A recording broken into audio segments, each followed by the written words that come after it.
제가 중학교 3학년 때 사춘기를 지나면서 보니까 사람들이 점점 죽어가고 있습니다. 교회 안에서 보니까 장로님도 돌아가시고 권사님도 집사님도 한 분 한 분 세상을 떠나갔습니다. 그 모습을 보면서 사람은 죽음을 향해 가는 존재다. 하루하루 살아가는 시간은 죽음과 오히려 더 가까워지는 시간이다. 이런 생각이 들었습니다.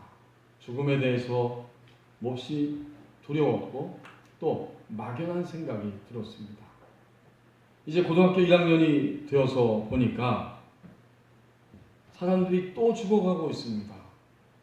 그때 사람은 태어나는 순간 이미 죽음을 향해 가는 존재라고 하는 더 큰 두려운 또 비참하고 허무한 생각이 들었습니다.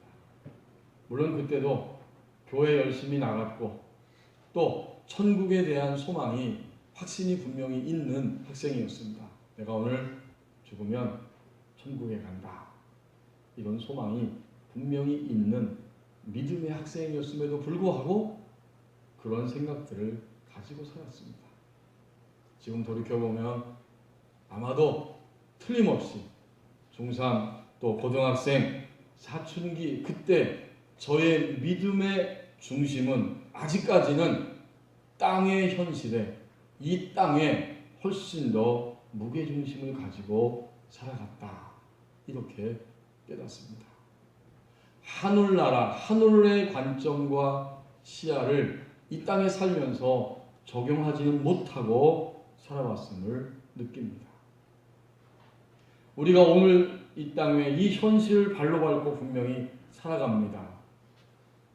이 땅의 현실 가운데 너무 속상하고 고통스럽고 힘든 그러한 환경에 처하면 우리는 하늘의 관점, 하늘나라, 하나님의 관점으로 이 땅의 현실을, 오늘의 현실을 바라보는 것은 결코 쉽지가 않습니다.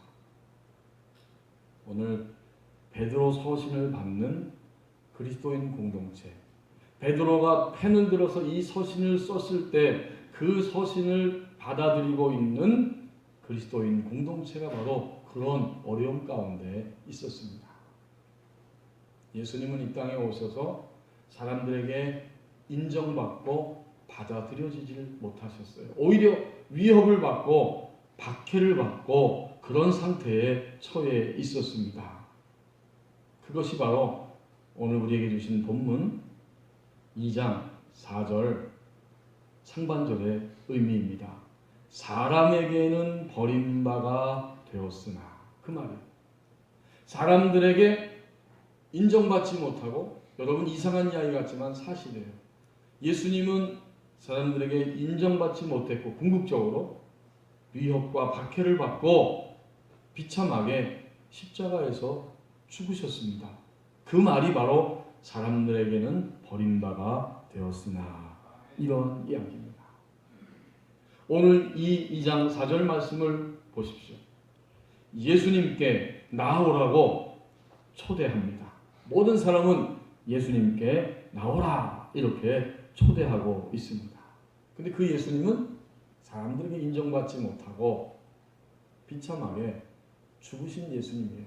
하지만 곧이어서 하나님은 무덤 가운데 예수님을 가둬두지 아니하시고 무덤을 열어젖히시고 부활의 능력으로 예수님을 다시 살아나게 하소서. 이제는 예수님이 생명을 공급하는 생명력 있는 살아있는 반석, 살아있는 돌, 산돌이 되게 하셨습니다.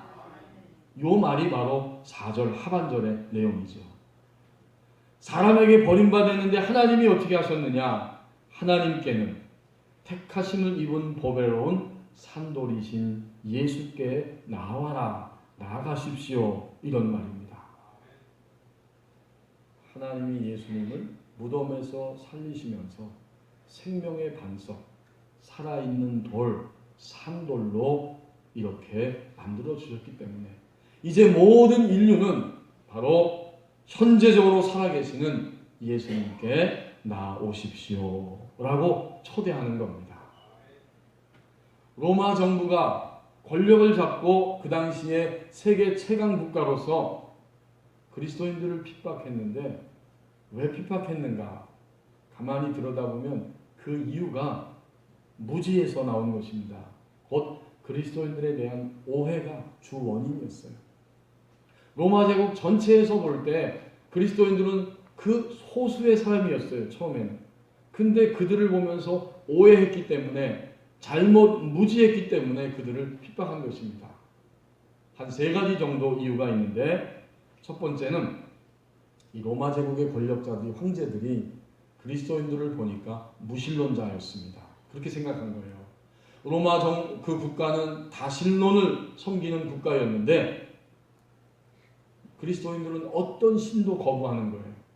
그러니까 무신론이에요. 더군다나 로마를 하나로 묶기 위해서 정신적으로 통제하고 통치하기 위해서 로마의 황제를 신으로 떠받들면서 황제 숭배를 하게 되었는데 이 그리스도인들은 보니까 이교도의 신도 로마의 그 황제가 신이라고 해도 받아들이지 않습니다. 너희들은 무신론자다 이러면서 그들을 박해하기 시작합니다. 하지만 사실은 무신론자가 아니라 그리스도인들은 유일하신 한 분 하나님만을 섬기는 유일하신 하나님을 섬기는 하나님의 백성이었습니다. 그들은 결코 유일신론자였지 무신론자가 아니었어요. 두 번째로 이 로마 권력층이 볼 때 그리스도인들은 아버지가 한 분이라고 하고 모두가 다 형제여 자매라고 하니까 이렇게 부도덕한 집단이 어딨나, 서로 근친상간하는 이러한 집단이 아니냐 하면서 도덕도 없고 윤리도 없는 이런 집단이다 이렇게 오해하고 그들을 핍박하기 시작합니다. 그러나 역사에서 보여주고 있는 것처럼 기독교인이야말로 초대교회, 그들은 가장 거룩한 삶을 사는 순결한 하나님의 백성이었습니다. 오죽하면 로마가 그렇게 부패한 것이 그들도 알기 때문에 로마의 권력층에서 기독교인 그리스도인 여성들을 며느리로 삼는 이런 일들까지 일어나고 있었습니다. 자, 이렇게 근친상간하는 집단이었다 하는 오해였고, 또 하나의 세 번째는 참으로 지금 생각하면 말이 안 되는 이야기인데 그리스도인들은 식인종과 같이 식인 습관을 가지고 있다. 내 몸을 먹으라. 내 피를 마시라. 이해가 안 되는 거예요. 그들은 진짜 그렇게 생각했어요. 이들이 성찬식에서 빵과 포도주를 먹는데 그 빵 속에 유아의 시신을 넣고 잘라가지고 그것을 먹는다. 이렇게 그들은 생각하면서 이 그리스도인들을 박해했습니다. 로마의 사람들이 볼 때 기독교야말로 정말 자신들에게 위협이 되고 나중엔 점점 로마의 체제를 무너뜨리는 그런 존재로 점점 바뀌는 것을 보면서 더 가혹하게 기독교인들을 박해하기 시작했어요. 오늘 베드로 전서가 쓰여질 때 그 서신을 받는 기독교인 공동체도 그런 어려움 가운데 위협을 받고 박해를 받고 있습니다. 여러분이 성경을 쭉 읽어보시면 너희는 나그네다, 노예다 이런 이야기가 나오고 사회생활 하는데도 제약이 따르고 차별이 따르고 많은 고통과 어려움이 있었습니다. 이러한 그리스도인 공동체를 향해서 권면하고 위로하고 진정한 소망이, 진정한 자유가 어디에 있느냐, 이것을 알려주기 위해서 하나님은 베드로 사도를 통해서 이 서신을 기록하게 하셨습니다. 예수님도 그런 분이었다. 예수님도 거짓된 무지한 사람들에 의해서 박해받고 위협받고 십자가에 죽으시기까지 했지만 마침내 하나님이 살리셔서 모든 인간에게 생명을 공급하는 신령한 반석 산돌이 되게 하셨다. 그런 거로 모든 사람들은 예수님께 나와야 한다. 이제 오늘 우리의 현실이 어떠합니까? 우리 각자 처해 있는 현실이 복잡하고 고통스럽고 한숨이 나오고 근심할 만한 일들이 있는 이러한 현실입니다. 그러나 오늘 우리를 향해서 단 1초의 망설임도 없이 현실에 매몰되고 갇혀있지 말고 단 1초의 망설임도 없이 예수님께로 나오라고 초대합니다. 이제 5절 상반절 말씀을 보십시오. 신령한 집 짓기가 인생의 가는 길입니다. 너희도 산돌같이 신령한 집으로 세워지고 박해와 위협과 무지한 유대인과 로마 권력층에 의해서 십자가에서 죽으셨지만 하나님의 능력으로 부활하셔서 사람들에게 생명을 공급하는 영원한 반석이 되신 산돌이신 바로 이 예수 그리스도, 하나님의 생명이 그 안에 머물러 있기 때문에 그 생명은 사람들에게 끊임없이 공급할 수 있는 이러한 반석이신 예수님께 나아오라. 나와서 예수님처럼 너희도 신령한 집, 하나님이 거하시는 처소, 성전, 그것으로 세워져야 한다. 그렇게 세워진다는 말씀입니다. 예수님처럼 너희도 예수님을 믿으면서 생명이 거하고 생명이 흘러가게 하는 신령한 집이 된다. 이렇게 말씀합니다. 가끔 서울 나갈 때 자유를 타기 위해서 문정 신도시 쪽으로 지나갑니다. 지나가다 보면 아직까지 터는 닦지 않고 울타리 펜스만 쳐놓은 곳도 있고 시멘트가 막 보이면서 뭐 힐스테이트 아파트 뭐 또 무슨 주공 또 이런 아파트들이 막 지어지고 있습니다. 외부적인 공사가 다 끝난 곳도 있고 내부 공사하는 곳도 있는 것 같아요. 여러분 집이 짓기 시작하면 어떻게 되죠? 집은 반드시 완성되어야 하고 완전히 지어져야만 합니다. 그래야 그 속에 사람이 들어가서 살 수 있죠. 집의 유일한 목적이 있다면 완성되어지는 것이고 완성되어져서 누군가 그 집에 들어가서 사는 것이 집의 목적입니다. 우리가 오늘 신령한 집이 지어진다는 것, 다른 말로 하면 거룩한 성전이죠. 그리스도인들이 주님을 고백하고 믿는 순간 우리 영 안에 오신 주님은 이제 일평생 동안 우리 그리스도인들이 이 땅을 떠날 때까지 하나님이 거하시는 처소로 지어지게 하는 과정 중에 있게 합니다. 저와 여러분은 지금 알지 못하지만 나름대로 집이 지어져 가고 있어요. 그것은 신령한 집, 성령의 역사로 지어지는 집이라 그 말이에요. 인간의 힘으로 지어지는 집이 아니고 그 집 짓기 하는 것이 그리스도인의 일생이요 모든 사람들이 가는 길입니다. 주님이 우리 안에 오시기 전에는 누가 주인 노릇했느냐? 사탄이 주인 노릇했기 때문에 그가 어떤 인생을 산다고 해도 주님이 계시지 않는 한 그 사람은 사탄을 위하여 사는 사탄의 집, 마귀의 집이 되고 마는 거죠. 그의 지정의, 그의 몸의 욕망, 본성이 하나님을 위하지 않고 하나님을 향하여 가지 않기 때문에 사탄의 집이요 마귀의 집으로 사는 겁니다. 그의 영은 죽어 있는 거죠. 하지만 주님이 오시면 이제 우리의 죽었던 영이 살아서 깨어서 하나님을 고백하고 하나님을 인정하고 하나님을 향해 발걸음을 옮기며 하루하루 살아갑니다. 이것이 신령한 집이 지어지기 시작한 것이고 만약 한 1, 2년 안에 예수님 믿고 금방 신령한 집이 완성되면 얼마나 감사하겠어요. 그러나 우리는 유감스럽게도 옛사람이 여전히 우리 안에 주인 노릇했던 습성과 그런 무지막지한 그런 세력들이 아직 남아있기 때문에 하나님은 끊임없이 우리의 생활을 통해서 우리를 훈련하시면서 신령한 집으로 만들어 가십니다. 어떻게? 어느 정도까지? 이제는 하나님이 예수님처럼 우리 안에 금방금방 오셔서 우리를 통해서 편하게 역사하실 수 있는 그런 자리에 이를 때까지 일평생 동안 그리스도인 된 우리의 삶을 통해 하나님은 매일같이 우리에게 다가오십니다. 그 변화, 그 실제 이것을 느끼면 바로 우리가 신령한 집으로 지어지는 과정이다 하는 것을 알게 됩니다. 미국의 심리학 교수인 긍정의 심리학을 이야기하고 있는 그 마틴 셀러 교수의 연구에 의하면 우울증에 빠진 사람들은 이런 말을 자주 한다고 합니다. 나는 잘못했어. 나는 도저히 더 이상 안 될 거야.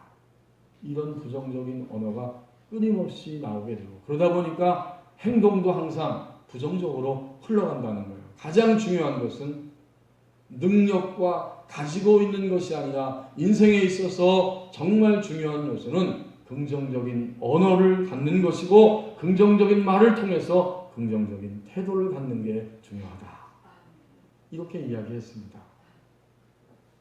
그래서 우리 한국에 좋은 나무 성품 학교라는 곳이 있는데, 어릴 때부터 아이들에게 긍정적인 리더십을 심어줘야 된다, 이렇게 교육하는 곳입니다.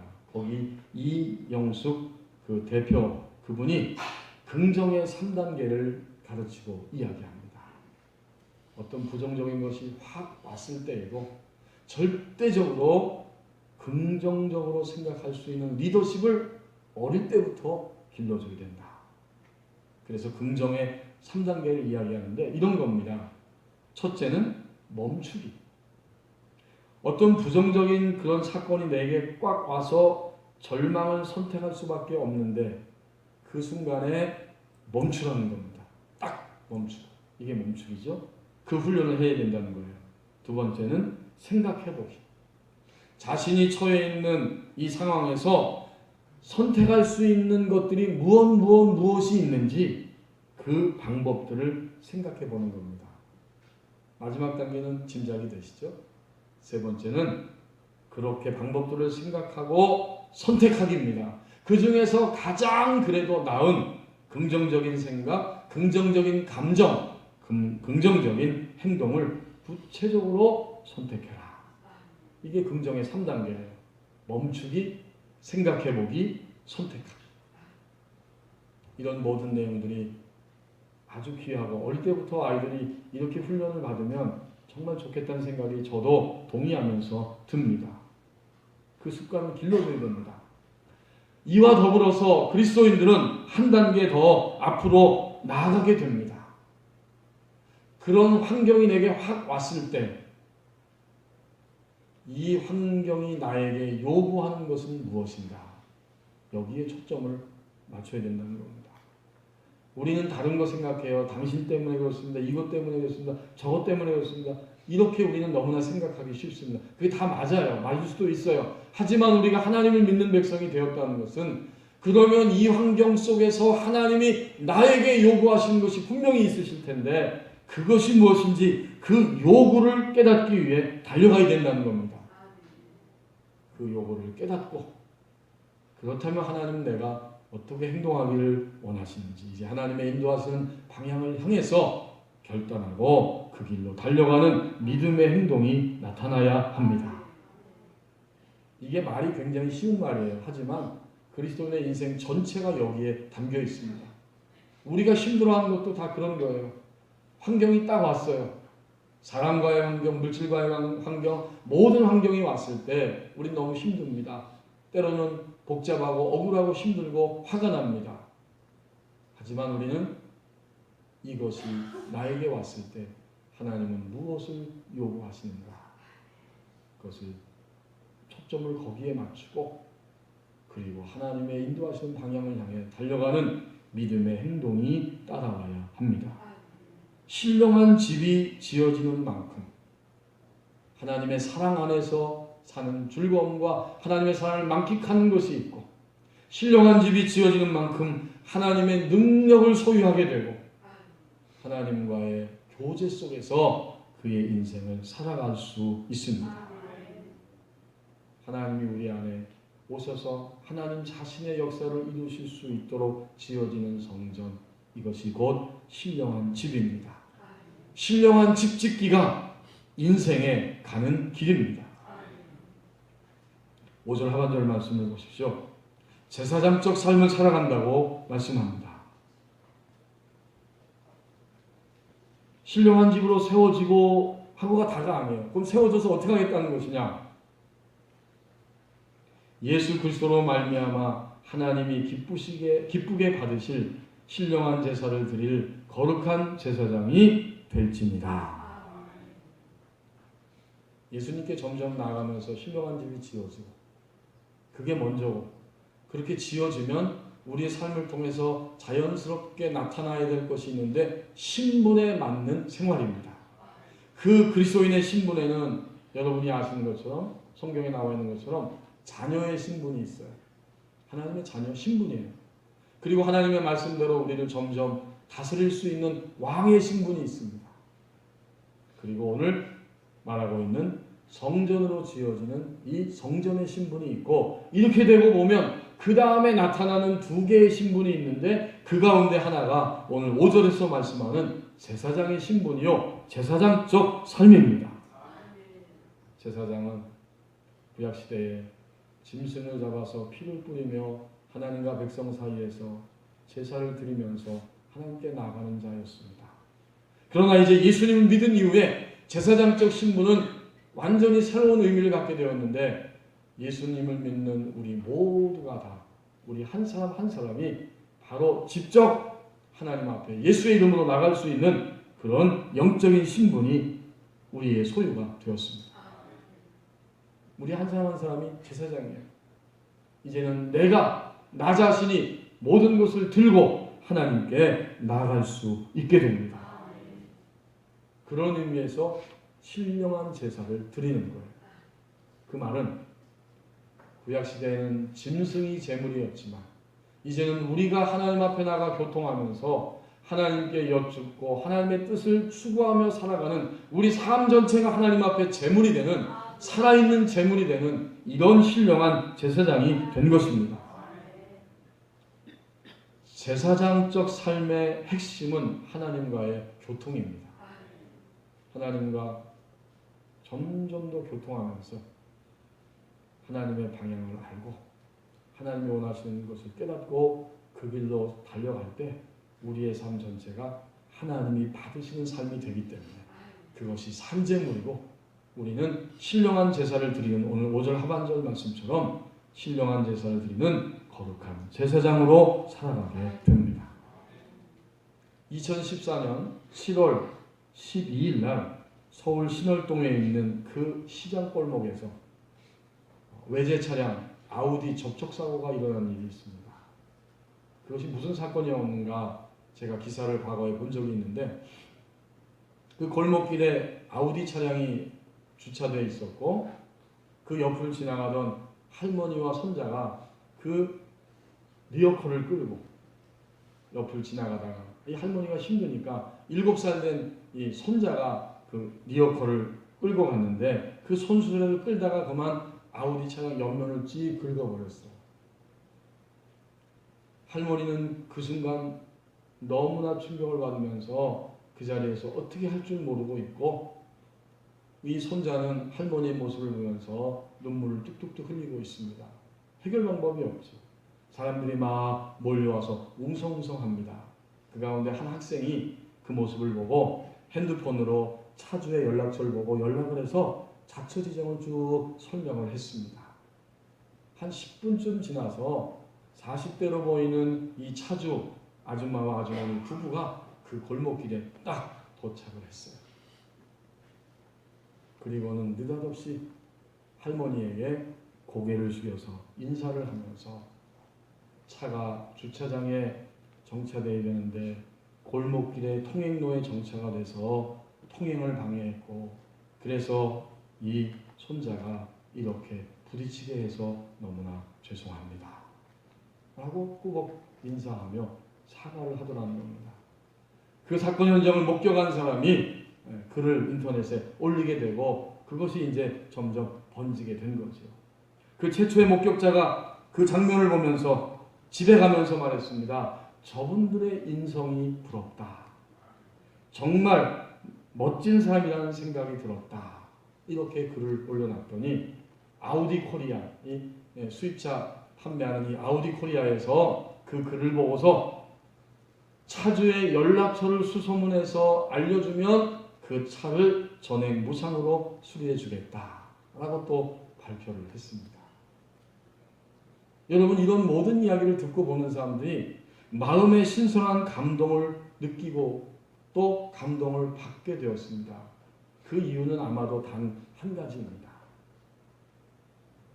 자신이 가지고 있는 힘을 무기로 삼지 않고 자신의 잘못을 인정하고 사과하는 신분에 맞는 생활의 모습을 보면서 사람들은 감동할 수밖에 없었습니다. 요즘 새벽기도 시간에 야고보서의 말씀을 함께 나누고 있는데 지난 주간에 야고보서 3장 1절에 보니까 너희는 선생된 우리가 더 큰 심판을 받을 줄 알고 많이 선생되지 마라, 이런 말씀을 하는 거예요. 이게 도대체 무슨 뜻입니까? 선생님은 적어도 많이 알고 있는 사람이고 알기 때문에 가르칠 수 있는 지식이 있는 사람입니다. 그런데 그 선생님들이 더 많은 책임과 심판을 받을 거라고 하는 말씀이에요.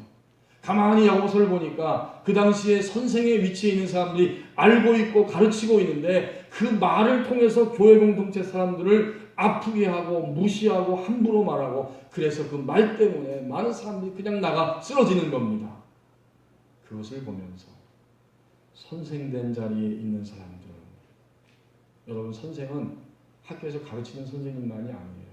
오늘 누가 선생입니까? 만약 하나님께서 우리에게 은혜를 주셔서 내가 많은 지식을 가졌고 전문 분야를 습득하게 되었다면, 하나님 나에게 은혜를 주셔서 내가 더 많은 물질을 가지고 있고 물질을 더 많이 활용할 수 있는 사람이 되었다면, 지식이 있어서 선생이 되었다면, 권력이 있어서 선생이 되었다면, 그들은 자신이 가지고 있는 그 모든 것들을 사용함에 있어서 정말 분별력 있게 조심해야 합니다. 야고보 사도 시대의 선생들은 말로 사람을 다 죽였어요. 자기의 생각에 빠져서 말하니까 그 교회 공동체 사람들이 다 하나가 떨어지는 거예요. 야고보 3장을 여러분 가서 읽어보세요. 다 말에 대한 이야기입니다. 사람이, 동물들은 다 길들이는데 길들일 수 없는 유일한 것이 있다면 언어라고 말합니다. 그 큰 배가 어떻게 움직이는가 보라. 그 작은 키 하나로 배를 조종하지 않느냐. 이런 것들을 통해서 선생들이 말 때문에, 가진 자들이, 소유한 자들이 말 때문에 신분에 맞지 않는 행동을 함으로 공동체를 망가뜨리고 있더라, 그런 이야기입니다. 진정으로 그리스도인들은 신분에 맞는 생활이 점점 나타나는 삶을 살아갑니다. 그 신분이 바로 제사장적 삶이라는 겁니다. 지난주 오후에 우리 법원리 교회 어떤 청년이 예배 마치고 서울에 갔다 오다가 버스를 탔다고 해요. 제가 그 이야기를 듣고 마음에 감동이 됐고 감사했습니다. 버스를 탁 탔더니 자리가 없어요. 꽉 차가지고 버스 제일 뒤에 뒷좌석만 펴있더래요. 좀 높은 자리. 뒷좌석이 요새 그렇죠? 거기 가서 탁 앉았는데 이제 옆자리 하나가 비었는데 사람들이 꽉 차가지고 막 공기는 탁하고 너무 힘든 그러한 환경입니다. 근데 잠시 후에 정류장에서 두 사람이 버스를 타는데 하나는 빼빼 마른 사람, 또 한 사람은 뚱뚱한 분이, 묘하게도 두 분이 대조적으로 싹 버스를 타고 올라오더라는 겁니다. 그래서 기도했답니다. 하나님, 제 옆에 홀쭉한 사람이 와서 함께 해주세요. 이 기도를 드리는 것도 대단한 믿음이에요. 여러분, 우리는 실생활에서 생중계로 하나님을 만나기 때문에 생생하게 기도할 수 있어야 돼요. 그냥 순수하게 기도하는 거예요. 홀쭉한 사람이 와서 앉게 해주세요. 근데 응답이 왔어요. 뚱뚱한 사람이 다리를 쫙 벌리고 턱 앉는 겁니다. 견딜 수 없습니다. 사람은 꽉 찼는데 내 옆에 이 사람은 아랑곳하지 않고 나를 힘들게 하는데 피부 접촉되는 것도 너무 싫고 힘들고 냄새가 나는데 견딜 수가 없습니다. 너무 힘든 거예요. 그 순간 지난주 오전에 목사님이 설교하셨던 하나님의 말씀이 기억나더랍니다. 여러분 기억나세요? 전철을 탔더니 원수가 옆에 앉아있네. 바로 그 이야기예요. 그래서 그 말씀이 기억나서 그냥 속으로 이 사람을 막 축복하고 예수님의 사랑으로 축복하고 선포하고 기도를 했답니다. 근데 가만히 기도하고 보니까 자기 마음이 평안해지고 변화가 오는데 세상에 내 마음이 막 이렇게 움직이는 게 보여지고 느껴지더라는 거예요. 그리고 나서 잠시 후에 피부가 닿아서 불편했던 것들이 하나도 불편하지 않고 더 놀라운 것은 냄새가 전혀 느껴지지 않더라는 겁니다. 그날 그 시간 그 청년은 한순간에 하나님의 말씀으로 승리하는 순간이었습니다. 그리스도인들은 신분에 맞는 삶이 나타나는 사람들입니다. 그래서 말씀합니다. 제사장적 삶을 살아간다고 말씀합니다. 이제 마지막 부분 6절 말씀을 보십시오. 부끄러움이 없어지는 예수님의 신부가 된다고 말씀합니다. 예수님이 이 땅에 재림해서 다시 오시는 날은 얼마나 감격스러운 날이겠어요. 여러분, 우리가 정말 영적으로 소위 휴거의 영을 받았다면 예수님이 어서 오셨으면 하는 마음이 우리 이 저류에, 우리 영 안에 조금씩 샘처럼 분명히 흘러갈 것입니다. 나의 눈물을 씻기고 오늘같이 북한이 위협하고 미국과 중국과 일본과 틈바구니에 끼어서 있는 우리나라의 이 현실의 모든 역사의 거짓과 부정부패와 안타까운 것들이 다 극복되고, 사자가 소처럼 풀을 먹는, 이리가 양떼와 함께 살고 어린아이가 독사의 구멍에 손가락을 넣어도 해함이 없는 이 완전한 하나님의 나라가 어서 오기를 원합니다. 이것이 그리스도인의 영적인 실상이에요. 그러니까 우리는 세상에서 도피하는 자들이 아니라 여기에 있으면서도 저기를 사모하고 저기를 사모하면서도 여기에서 하나님의 나라를 맛보며 증거하며 살아갑니다. 그러니까 우리 마음 한쪽에는 예수님이 어서 오셨으면 좋겠다. 남성과 여성을 초월해서 부활한 새 몸을 입고 어서 하나님의 나라를 완성했으면 좋겠다. 악한 영에게 더 이상 시달리지 않고 악한 영이 까불지 않고 완전한 자유를 누리는 그 하나님의 나라가 오기를 원합니다. 그날은 너무나 감격스러운 날이에요. 종종 말씀드린 것처럼 그리스도인에게 있어서 역사의 마지막은 허무와 두려움이 아니라 완전한 희망입니다. 그 길을 향해 가고 있는 거예요. 주님이 오신다면 그때는 어떤 장면이 펼쳐질까요? 요한계시록 19장 7절과 8절 말씀에 보면 어린 양 되신 예수님이 신랑으로 오시고 우리는 모든 성도는 예수님의 신부로서 어린 양 혼인잔치에 참여한다고 가르쳐줍니다. 한번 제가 읽어보겠습니다. 요한계시록 19장 7절 8절 말씀입니다. 우리가 즐거워하고 크게 기뻐하며 그에게 영광을 돌리세 어린 양의 혼인 예약이 이르렀고 그의 아내가 자신을 준비하였으므로 그에게 빛나고 깨끗한 세마포 옷을 입도록 허락하셨으니 이 세마포 옷은 성도들의 옳은 행실이로다 하더라. 이 땅에 사는 동안 그리스도인들은 세마포 옷을 준비하는 거예요. 세마포 옷은 뭐라고 그랬어요? 성도들의 옳은 행실. 예수 그리스도를 믿고 신령한 집이 지어져서 영적 신분에 맞는 삶이 막 나타나는 예수님의 신분에 걸맞는 삶이 바로 성도들의 옳은 행실입니다. 예수님의 신부로 점점 모습이 갖춰지는 거예요. 세마포 옷은 쉽게 말하면 아주 고운 삼배로 된 옷이라고 합니다. 이건 물론 다 상징적인 이야기예요. 그러니까 우리의 영적 신분이 점점 달라지는데 예수님의 신부로서의 모습이 갖춰져 가더라.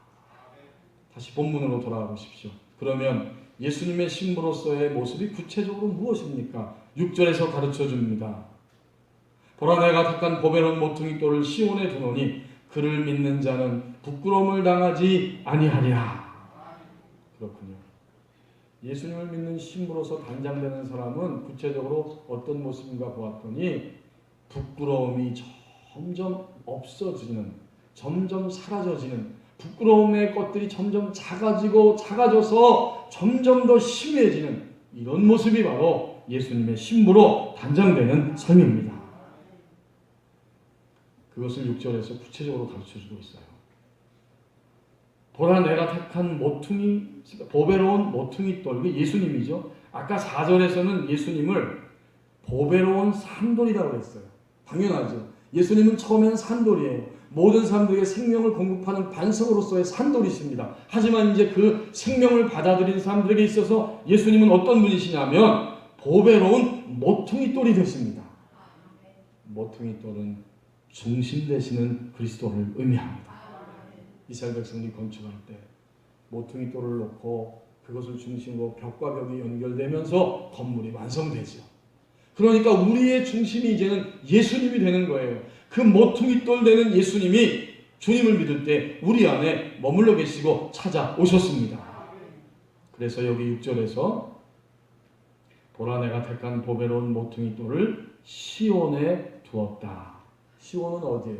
시온은 예루살렘 도시이고 예루살렘 성전이고 동시에 시온은 바로 그리스도를 믿는 한 사람 한 사람 하나님의 백성입니다. 성경이 얼마나 재미있고 정확한지 몰라요. 도시이면서도 하나님의 백성이면서도 나 자신 예수님을 믿을 때 그 모퉁이 돌 되신 예수님이 시온에 우리 안에 들어와 계신다. 이제 어떤 변화가 일어납니까? 그를 믿는 자는 일평생 동안 끊임없이 그를 믿기를 연습하고 때로는 넘어지고 찔리고 아프고 힘들고 괴롭고 쓰라립지만 그래도 계속해서 그를 믿는 자는 드디어 신령한 집이 완성되고 완성된 다음에는 신분이 갖춰지게 되는데 앞에서는 제사장이었고 여기서는 뭐예요? 그를 믿는 자는 더 이상 부끄러움을 당하지 않는 신부단장된 예수님의 신부로 세워집니다. 부끄러움을 당하지 않는 거예요. 이건 엄청난 축복이요. 엄청난 능력입니다. 우리가 인생을 살면서 어떻게 부끄러움을 당하지 않고 살 수 있겠어요? 그러나 예수님의 신부로 세워주면 점점 더 부끄러움을 당하지 않는 그 차원 속에 우리의 인생이 펼쳐지기 시작합니다. 사춘기 남학생들의 특징은 잘 씻지 않는다는 거예요. 그죠? 부모님들이 종종 말씀하시더라고요. 땀 흘렸는데도 씻기를 싫어한다는 거예요. 물론 사춘기 여학생도 씻기 싫어하는 면이 있겠죠. 그런데 어느 날 우리 아이가 달라졌어요. 말도 안 했는데 씻고 샤워하고 머리에 뭘 뿌리고 바르고 굉장히 달라졌어요. 이유가 뭔가 봤더니 여자친구가 생긴 겁니다. 저절로 단장하기 시작하는 거예요. 이 변화가 찾아오는 거죠. 우리가 예수님의 신부로 단장된다는 것은 바로 그것입니다. 주님을 믿었더니 어느 시점쯤 가서는 모든 초점을 예수님께 맞추기 시작합니다. 주님이 원하시는 삶을 살아드리기 시작합니다. 이것은 실제적인 변화입니다. 구체적으로 그러면 예수님의 신부로 단장될 때 부끄러움을 당하지 않는다고 하는데 거기에는 두 가지 면이 있어요. 먼저는 점점 신분이 입혀지고 세워지면서 나 자신이 스스로 자기를 볼 때도 부끄러워하지 않는 변화입니다. 이건 얼마나 축복인지 몰라요. 사람들은 여러분도 저의 겉밖에 몰라요. 우린 누구나 다 겉만 알고 있어요. 그러나 나는 어느 정도는 내 속을 알고 있어요. 부끄럽습니다. 누구나 다 부끄러운 면이 있어요. 그런데 주님의 신부로 세워지다 보면 점점 더 나 자신이 부끄러움을 당하지 않고 부끄러워하지 않을 수 있는 이런 놀라운 능력으로 변화되기 시작합니다. 생각도 말도 행동도 예수님의 신부로서 부끄러워지지 않는 신비한 변화가 나 자신 안에서 일어나는 거예요. 당연히 두 번째는 뭐예요? 나 말고 나 외의 모든 사람과 모든 외적인 환경을 대할 때 더 이상 부끄러움을 당하지 않게 됩니다. 이건 우리의 권위주의가 아니고 사람들이 나를 보면서 예수님을 느낍니다. 이건 정말 설명 이전에 느끼는 거예요. 왜 저 사람을 보면 예수님 생각이 날까? 왜 저 장로님, 권사님, 집사님을 보면 내가 말 한마디 아직 안 했는데 예배당 안에 들어오자마자 그 얼굴을 대면했는데 내게 큰 위로가 솟아날까? 말하기 이전에 그 신분이, 영적 신분이 입혀진 게 있기 때문에 그래요. 이제 사람들은 나를 통해서 점점 예수님을 느끼게 되고 예수님을 알아가기 시작하고 예수님을 만지기 시작합니다. 나를 통해서. 성공. 그리스도인에게 있어서 성공이 있다면 단 한 가지입니다. 내가 몇 년을 이 땅에 살든 어떤 직업을 가지고 어느 동네에 살든지 간에 만약 사람들이 나를 통해서 예수님을 느끼고 알았다면 그것이야말로 진정한 성공입니다. 하나님 앞에서 성공은 그거 한 가지예요. 나를 통해서 사람들이 예수님을 느끼고 보았다면 그 인생은 하나님 앞에 갔을 때 너는 내가 인정하는 삶을 살았다. 이렇게 말씀해 주실 겁니다. 초대교회에는 위대한 인물들이 참 많았습니다. 그 가운데 그레고리오스라고 하는 그 유명한 초대교회의 마지막 교부역 중세시대 최초의 교황이라고 불리우는 사람이 있습니다. 그는 여러분 교부라고 하는 말은 신앙의 아버지와 같은 그런 인물을 교부라고 불렀어요.